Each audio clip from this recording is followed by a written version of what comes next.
This is the Bates Bobcast, our weekly podcast where we take a look at the week that was in Bates athletics. My name is Aaron Morris, and this week we're recapping the NESCAC Championships for both cross-country teams. Plus, we preview the swimming and diving season with head coach Peter Casares and associate head coach Vanessa Williamson. All that and more coming up on the Bates Bobcast.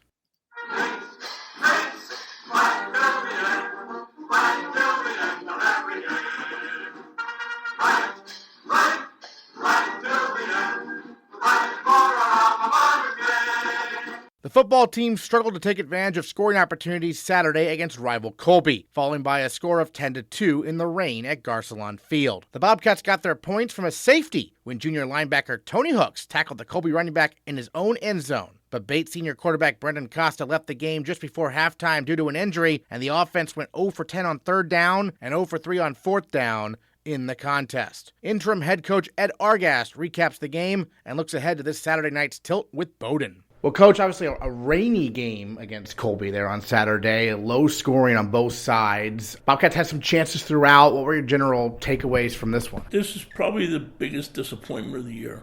I felt that the kids have shown up each week and played hard and did, played well.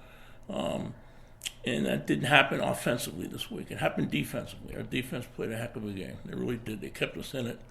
They kept drives, they kept giving us the ball back, and we just didn't respond on offense. We just couldn't get it in the end zone. Yeah, offensively, something I really hadn't seen were those drop passes. There were a couple of them that really hurt, right? You're not going to win games when you drop passes. We dropped 2 touchdown passes. And the touchdown that was called back was a touchdown. But that's human error, and that's the referees, and that's what's going to happen. So I don't expect Bates to get a break anywhere soon with that stuff, but it is disappointing. And then you had a first year come in due to injury at quarterback in the second half, Colton Basile. He looked pretty sharp out there. The ball slipped out of his hands a couple times. I think it was pretty wet out there, but he looked pretty good. Yeah, we've been high on Colton. We knew he had a lot of talent. All our freshman quarterbacks are talented. Colton stands out. He's the kid that handled the pressure the best, I think. He just kind of rolled off his shoulders, and he went out and did the best he could, and he did a heck of a job. And then on defense, you touched on the defense playing very well. How about Tony Hooks? Yeah. Career high in tackles, had that safety. What more can you say about what he can do? No, he's a heck of a player. We're lucky to have him. The safety came because you guys went for it on fourth down there by the goal line. I know Simon's had some good games this year, but you wanted to go for the touchdown, I imagine. Yeah, and it wasn't a reflection on the kickers. We had 2 blocked in practice that week and 2 blocked the week before in practice, so there were some issues there with protections, and I didn't want to put those kids in that kind of a position. 3 straight run plays on that possession with Costa. Obviously, you mentioned before he's kind of your running back, and you tried it there. It seemed like Colby kind of was able to shut it down, though. What were your thoughts on that? Well, I'd like to have a bigger back down there. Right. That's what everybody would like to have. So that's what we'll be looking for this winter is a couple running backs. I'm curious about, this road game at Bowdoin under the lights coming up. Night games, different atmosphere, right? Yeah, it's the first time I've ever played at Bowdoin. First time I'm going at night at Bowdoin. It'll be interesting. I think our kids will be excited for it. What have you seen from them this year? Because they've had kind of an interesting season, right? They beat Amherst. Amherst has had their ups and downs also, so it seems like everyone kind of a little bit up and down the conference. Yeah, they're very much up and down. Yeah. But they've got some talent, and they play hard. They do a lot. That's the thing on defense. Well, they do 20 different blitzes. They're all over the place. So it's one of those hit and miss defenses. They're going to feast or famine for them. Offensively, they have the leading rusher in the NESCAC. In terms of a run defense from your guys' perspective, what needs to be done to make sure he doesn't have a big game? Well, we just got to tackle him. That's the thing. You got to tackle. That hasn't been a strong point for us. Hopefully, we can show up this week and build on what the defense did last week and shut him down.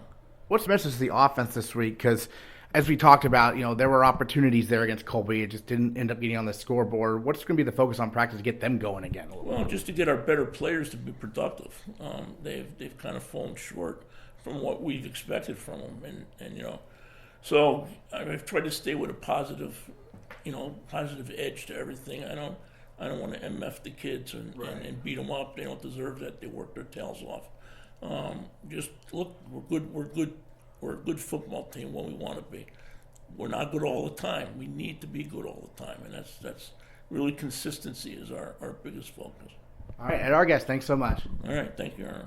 The cross-country teams competed in the NESCAC Championships Sunday in Connecticut. Both teams netted top 5 finishes, with the women finishing 4th and the men placing 5th. Junior Jill Richardson earned first-team All-NESCAC honors with her 6th-place finish individually, once again pacing the Bobcats. For Bobcat of the Week honors, we give a nod to Bates' outstanding depth. Senior Carly Harris ran the best race of her career on Sunday, finishing 33rd place and rounding out the team scoring for the Bobcats. And she is our female Bobcat of the Week. So it was really muddy and it was really rainy on Saturday, so when we came to look at the course, it was pouring rain, and a lot of us were trying to be really positive, but a lot of people were feeling not great about the conditions. But then we came back on Sunday, and it was really nice out, like beautiful sunny day, and it was about like 65 degrees, which was pretty good, a little bit warm, but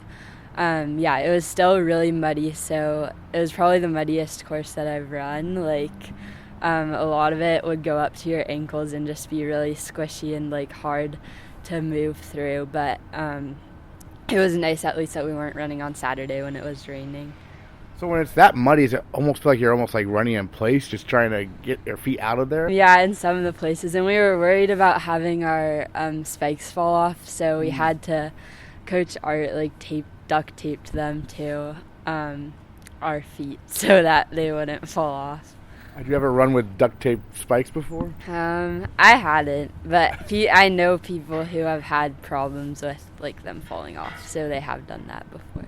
So for you, what was it like though? It sounds like you handled it fairly well. Yeah, I think that it was nice for us, even though it was a challenge. Like, we're used to running in like not perfect weather, so I kind of enjoyed like taking on the challenge of the mud and the unfavorable conditions, but I think it was a really different race because it wasn't like focused so much on times, or we didn't get any paces that we were supposed to hit. So we kind of just went out and like saw how it felt and tried to move up just based on how it felt. Great. And then for you, what does it mean for you as a senior to score for the team at such a big meet like this?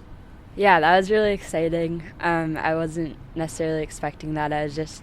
I felt good, and I wanted to find people to run with, and I ended up being with Olivia, OJ for a lot of it, and Jordan, and that was just nice because I haven't usually run with them.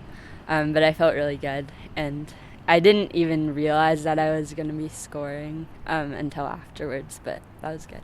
Terrific. And then, take us back. You're a senior now. Take us back to when you're looking for colleges. What made Bates the place for you? I was looking at a lot of the NESCAC schools because I wanted to try to run if I could, and I really liked the size and the location. I'm from California, so I wanted to try going somewhere different, and I like the liberal arts environment because I wanted to be able to take a lot of different kinds of classes, and I didn't know like what major I wanted to do coming in, so it was nice to be able to like explore a little bit. Well, speaking of that, what classes have really stood out? What major did you end up deciding on? So I'm an environmental studies major, and I've taken a lot of really good classes. Some of my favorite classes were environment and society, which is just one of the intro courses, but then I've taken a lot more classes with Sonia, who's the professor for that, and she's one of my favorite professors.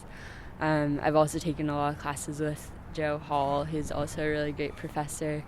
All the professors I've had have been really great. I know you run track as well, right? So what's the experience been like, being in season all year round here with cross country and track and field? I think it's really nice. I think like if I had a season off, it would be hard to like manage my time. It's nice to just always like know that I have practice in the afternoon and like it helps me like stay on track and like stay organized so that I like am able to do everything that I need to do. And I really like having like the different kinds of races like cross country and then moving into indoor and outdoor track. I bet last weekend everyone's ready for indoor at this point, right?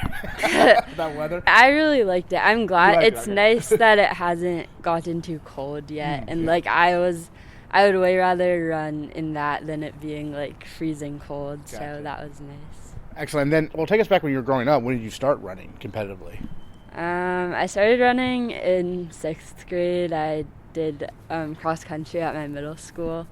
And at first I really didn't like it. I just kind of did it because I wanted to do a sport. But eventually, like by the end of middle school, I realized that I did like it, and I continued in high school. And it was a really good experience in high school. My team was really great. So. Great. And then you said you were from California, so you mentioned you wanted liberal arts. What about New England, perhaps in Maine, even caught your eye? Well, my grandparents are from Massachusetts, so I'd always visited them, and we decided to like look at the schools in Maine, and I just really liked being kind of more in nature and like being close to the ocean and to like mountains. And yeah, Bates really stood out to me because I really liked its location, and all the people here were super nice. Awesome. Any other thoughts you wanted to share about this past weekend we haven't gone to talk about yet? It was just really exciting. Everyone, I think, did really well for like the conditions that there were, and it was really fun, like before the meet, like talking about our goals and just really trying to work together. On the men's side, senior captain Jackson Donahue earned second-team All-NESCAC honors with his 14th place showing. Just like Richardson on the women's side, Donahue has led the men's team every week. But cross-country is a team sport, and sophomore Sam Kartsonis has been one of the team's most consistent performers this year. He placed third on the team and 31st overall at NESCACs, and he is our male Bobcat of the week. Sam Kartsonis, one of our Bobcats of the week, with us here on the Bobcast, talking some men's cross-country. And first of all, I hear the weather conditions were interesting, or I guess the course conditions were interesting on Sunday. Tell me a little bit about that. Yeah, I mean, when we showed up, we drove the bus down to Manchester, and it was just kind of pretty torrential when we got there for our course walkthrough. And we knew from that point on it was going to be pretty tough conditions, and time was pretty much going to have to go out the window.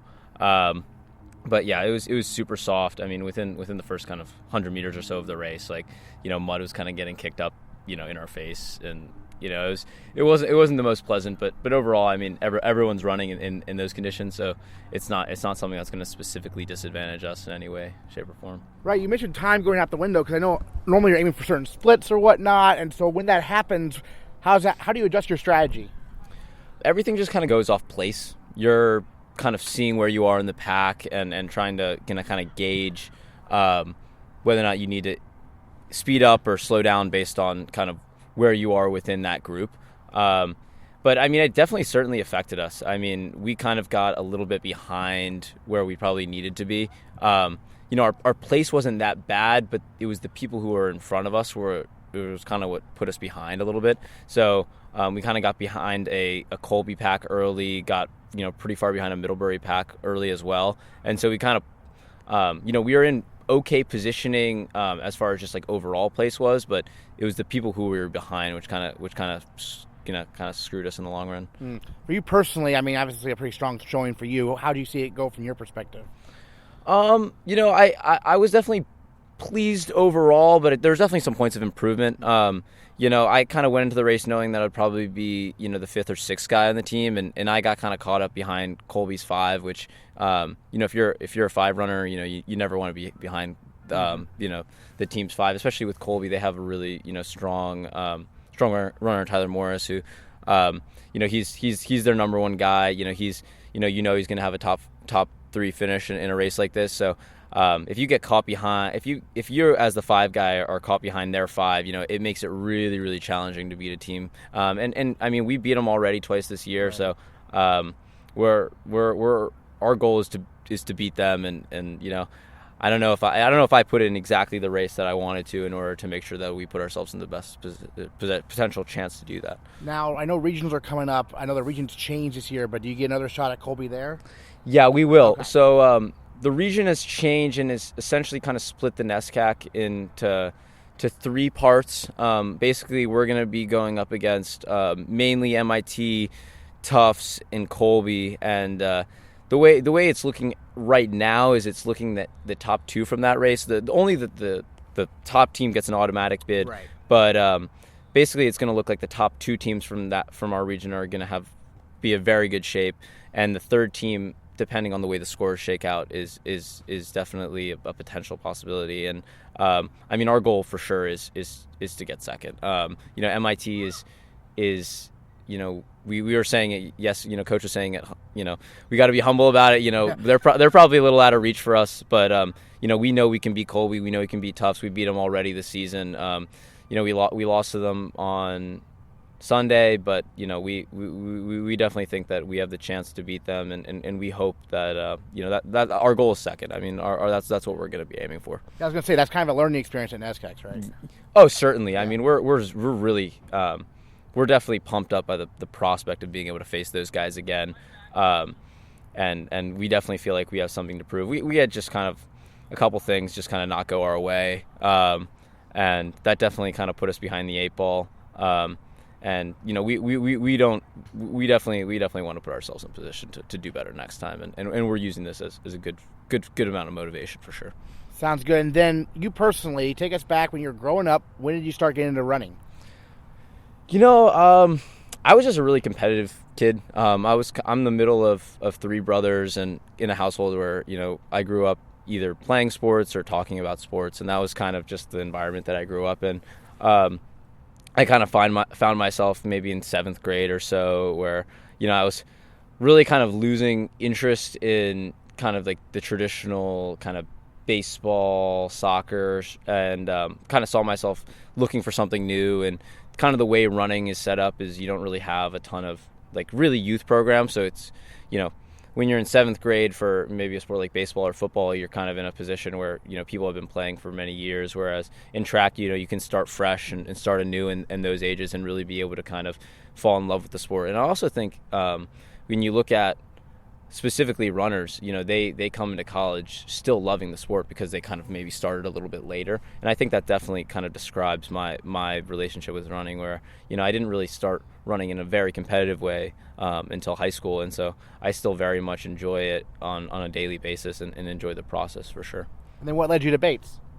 I kind of saw myself kind of throughout my kind of college process, looking at kind of a lot of similar schools, looking at like a lot of similar schools in the sense of, things that kind of fit the academic profile I was looking for and kind of the athletic situation.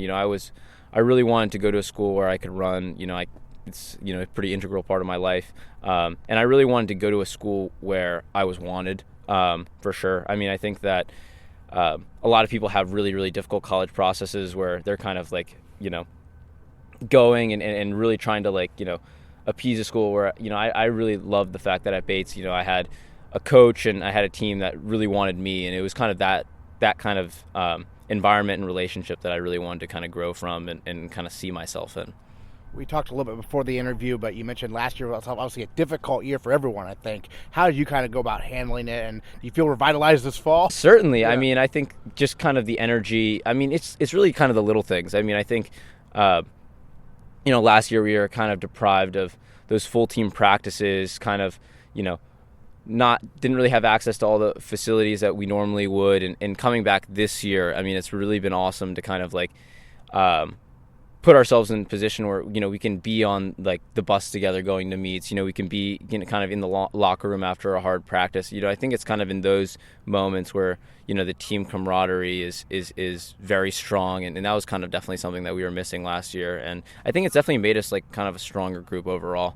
That said, I think last year was still an awesome year. I have no regrets as far as being on campus last year. I maybe wasn't as close with some of the kids in the other grades on the team, but certainly within my my grade, I definitely got very, very close to those individuals, and that's something that I'm honestly pretty grateful for. Yeah, I mean, the sophomores as a whole must be just so excited to get a year competition finally, right? Oh, certainly. I mean, we're all very, very close. We all more or less live together, and we definitely were gearing up for this season. I mean, there was a ton of anticipation coming into it. I mean, my roommate Ned Farrington. I mean, both of us are just kind of live and breathe running. I mean, we were talking over the summer about kind of the position that we're in right now, and really just super, super excited about the prospect of being on the team, and we're trying to take advantage of it every day. Great, and so I know regional's coming up not this weekend, but the next weekend, right? And so What's going to be your approach? What's going to be the team's approach in training leading up to this big regional meet? Well, I mean, there's kind of a common expression in running where kind of the hay is in the barn at this point, where, a lot of the hard training is kind of behind us. It's really just kind of a matter of kind of getting mentally prepared and making sure that, we'll drop the mileage a little, kind of make sure that we're feeling good for that race. But, I mean, really our goal is probably the biggest thing that we're focused on is engineering a race approach that's going to be more effective than at NESCACs. We want to really get out there and we don't want to lose to Colby. We don't want to lose to Tufts. We want to go out there. We want to do everything in our power to just not let that happen again. I mean, we're gonna probably take an approach to this race where we're gonna be kind of putting the targets on those guys specifically, and we're gonna do everything in our power to make sure that we can secure a bid to nationals, because I mean that's kind of the expectation here. I mean, we're not happy with fifth in the NESCACs. Like no one is happy with fifth in the NESCACs on this team. I mean, we want to make sure that we can secure a top two spot in this region. And I mean, honestly, anything short of that, even if we are still able to secure a bid to nationals, I mean, I think anything short of that might be some form of a failure. Honestly, we want to get out there and we want to compete, and we want to do well. I'm ready for regionals now. I'll listen to you talk. Thanks so much, Sam. Appreciate you joining us on the podcast. All right, thank you very much. The swimming and diving teams get started early this year with the CBB Relays taking place this Saturday at 11 a.m. at Bowdoin. Bates head coach Peter Casares and associate head coach Vanessa Williamson preview the season. Excited to preview the swimming and diving season here on the Bobcast. Got the CBB Relays this weekend, and we got head coach Peter Casares and associate head coach Vanessa Williamson with us. And Peter, let's start with you. Break down the CBB Relays. What's going on in Brunswick here this Saturday? Well, this is a first for me in my 14 years here. The season started 2 weeks earlier than previous years due to COVID last year taking the season away from us. So we had some time to get the athletes in shape and talked as a coaching staff with Colby and Bowdoin, and thought a relay meet would be a great way to kick off the year since we do have an extra weekend for competition. And it's just a bunch of relays. Some of them fun, like an underwater relay. Some of them mixed up a little bit, like a crescendo relay where there's a 50, then a 100, then a 150, and then a 200.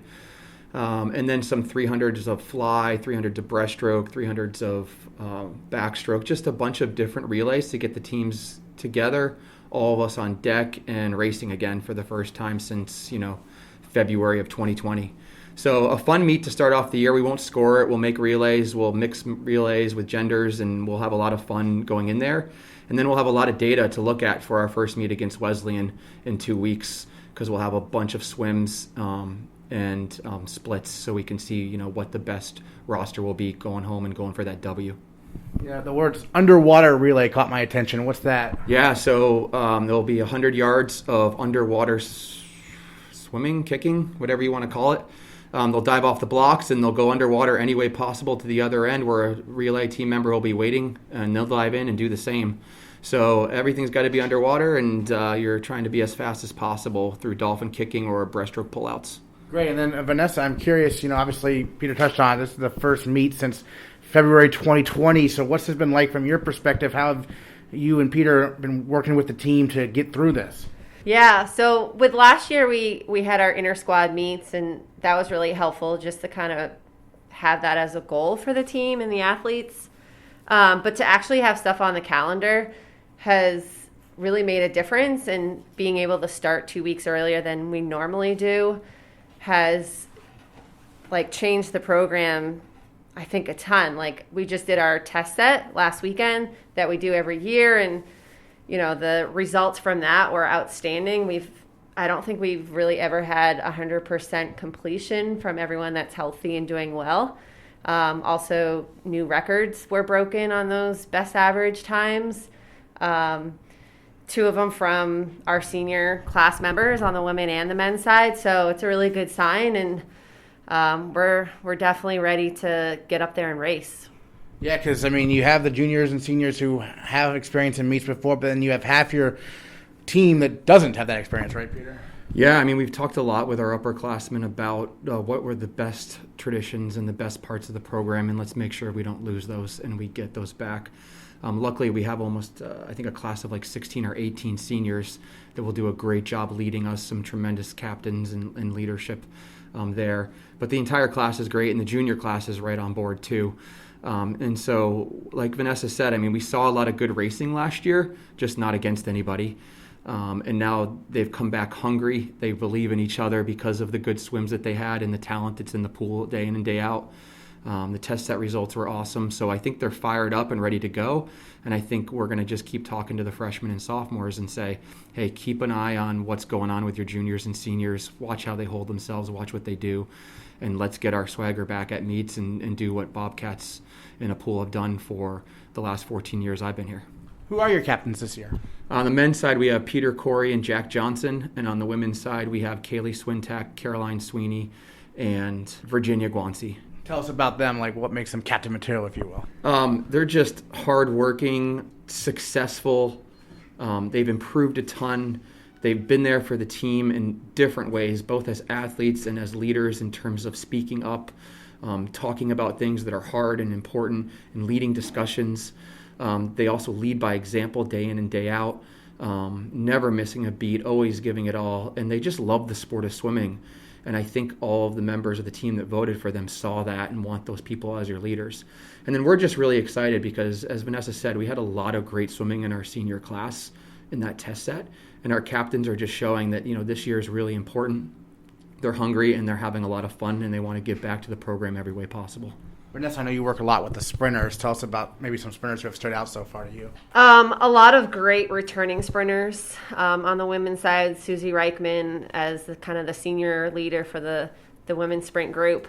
Sophomore Margie McLeod. We're excited to see her race against, other competition. We also have some great other veterans like Izzy Mohammadi Hall and Olivia Piancentini in the senior class, Virginia as well. On the men's side, Nate Berry as a junior. And then John Marcolina, Paul Southern. I mean, we got Nate Sommers going to be impressive. So Chris Draper. There's just a lot of names out there, not only in the sprint group, but the mid-distance and our distance squad too is really strong. Well, Nate Berry, I remember he came in as a first year and kind of lit the pool on fire, if you will, with what he was able to do. And then he was going to go to NCAAs, and that was the year, of course, it got canceled. And so now a junior finally get a chance to hopefully see him compete at nationals, right? Hopefully, yep. Yeah, hopefully with a relay with him, too, and maybe another couple individual swims. Peter, I mean, only the seniors have had experience at NCAAs and only a few of them, right? We did bring a big group down to Greensboro, whatever year that was, 2019. Right. And we had a lot of goals. And then we did get to swim with our biggest squad ever of 12 women, 13 women, all the way up to the day before we were about to leave. So they've been through a second taper. They understand what it's like to train that extra month. And they understood our goals and what we talked about and how we approached it. So they're going to be familiar with what the plan was.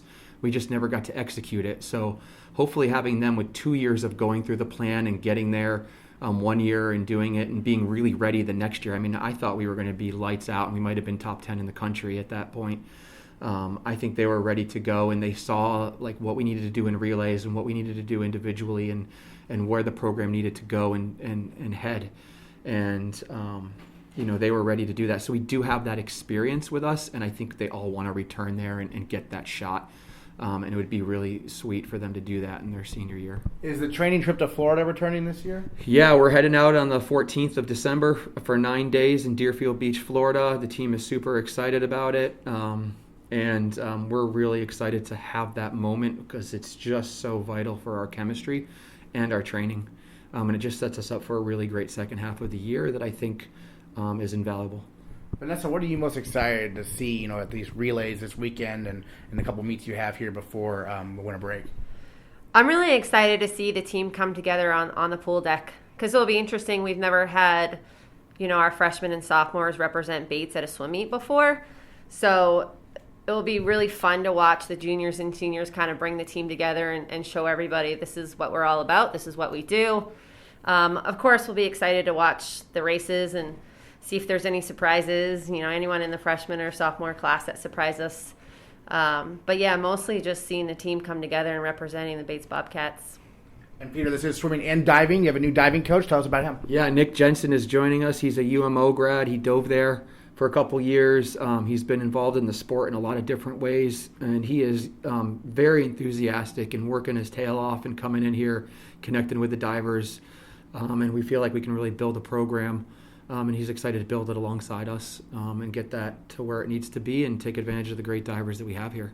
Yeah, because I was looking, at the history books, if you will, of Bates swimming and diving. There's a fair amount of divers who have been All-Americans here, right? Yeah, when I got here, the diving program was the All-American list. That and Vanessa, and so, there might have been a couple others sprinkled in there, but that's what we were looking at. So there's been a strong tradition here. This is a great place to go and be a diver.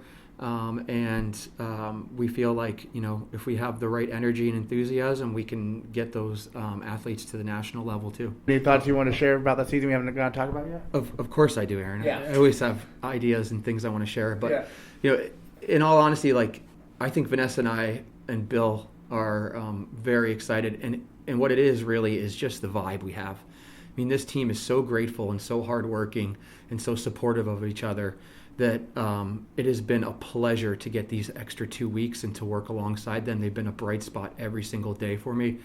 And to see what they're doing in the pool has me super excited to see what happens when it starts to race and how we come together as a program. And that's the exciting thing we've missed out on for the last couple of years is, you find out what your team is really made of the last weekend of the season. And that's the defining moment of what their identity was. And then it's all over, which is bittersweet. But you look back and go, that is what that program was about, that year was about, and how they tackled it. And I'm really excited to see what this year unfolds into and how our leaders and our senior class really bring us to that next level and back into the swing of things. Great. CBB relays this Saturday at Bowdoin. Peter Casares, Vanessa Williamson, thanks so much. You're welcome. And even though they're not scoring, we're going to win. The women's soccer team ended its season last Tuesday on a high note, a 4-1 win over rival Colby. Men's soccer ended its season last Tuesday with a 2-1 heartbreaker overtime loss to Colby, and field hockey earned a spot in the conference tournament with a 5-1 win over the Mules. The field hockey team traveled to Middlebury College on Saturday and fell 4-0 to the Panthers, the top-ranked team in the nation, in the quarterfinals. Volleyball nearly pulled off an upset of the first-place team in the NESCAC Saturday, falling 3-2 in a thriller to Bowdoin. We'll be recapping each of our fall sports seasons with their respective head coaches in upcoming episodes of the Bobcast, but for now, that'll do it for this week's episode. We'll see you next week on the Bates Bobcast.